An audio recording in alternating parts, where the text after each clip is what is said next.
John 9 verses 13 to 34, the Bible says, "They brought him who formerly was blind to the Pharisees. Now it was a Sabbath when Jesus made the clay and opened his eyes. Then the Pharisees also asked him again how he had received his sight. He said to them, 'He put clay on my eyes, and I washed, and I see.' Therefore some of the Pharisees said, 'This man is not from God, because he does not keep the Sabbath.' Others said, 'How can a man who is a sinner do such signs?' And there was a division among them. They said to the blind man again, 'What do you say about him because he opened your eyes?'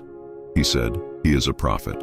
But the Jews did not believe concerning him, that he had been blind and received his sight, until they called the parents of him who had received his sight. And they asked them, saying, 'Is this your son who you say was born blind? How then does he now see?' His parents answered them and said, 'We know that this is our son, and that he was born blind. But by what means he now sees we do not know, or who opened his eyes we do not know. He is of age, ask him. He will speak for himself.' His parents said these things because they feared the Jews, for the Jews had agreed already that if anyone confessed that he was Christ, he would be put out of the synagogue.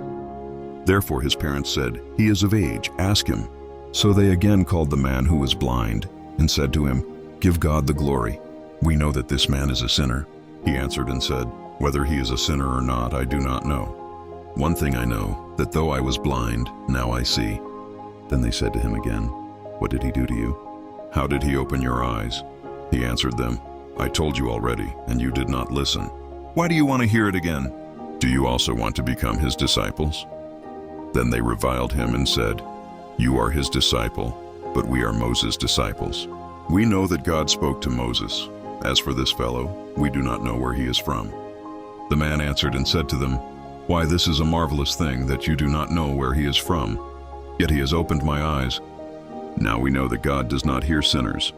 But if anyone is a worshiper of God and does his will, he hears him. Since the world began, it has been unheard of that anyone opened the eyes of one who was born blind. If this man were not from God, he could do nothing.' They answered and said to him, 'You were completely born in sins, and are you teaching us?' And they cast him out,